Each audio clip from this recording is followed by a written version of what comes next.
Good morning and welcome to another Carpod Church, a series of videos that are produced each week to help us to think a little bit more about what it means to be church and more especially what it means to be all-age church.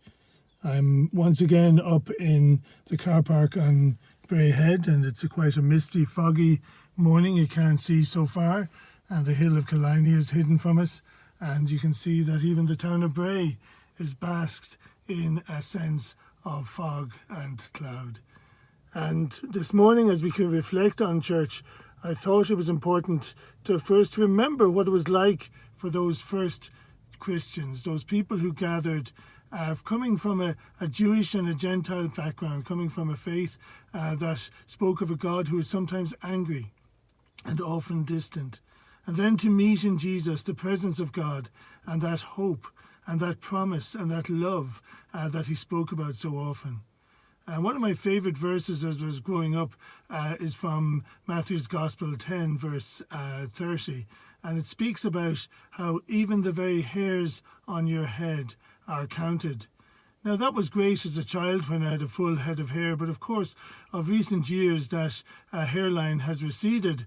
And so I have cheated a little bit this morning as I gather with you for church today, and I have decided to provide my own hair so that God can love me even more. Now, of course, this isn't how God works. God loves us exactly as we are. And those of you who know me well know that my favourite verse in the Bible is also Psalm 139, verse 14. I praise you because I'm fearfully and wonderfully made. So I don't need the wig this morning. I don't need that extra desire or hunger for God's love. It is all in all. And this was quite a shock to the early Christians. This was a very big deal to the early church because they didn't fully grasp the depth of God's love until it was explained to them by those who had spent time with Jesus. And that's a really important part of being church, is passing on this knowledge that we have, passing on this insight that we have of God's love for us, of God's care for us, of God's presence with us. It's a treasure. It's a real gift that we have been given.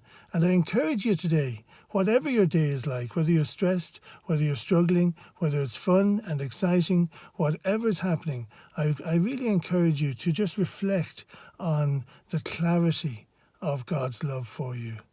This new church that was beginning was rooted in great growth. There was thousands of people joining at the one time, and what they were drawn to was the love that these early Christians were sharing with one another. May we too, as church of all ages, learn how to draw people to God through love, through acceptance, through kindness, and even through joy. Thank you.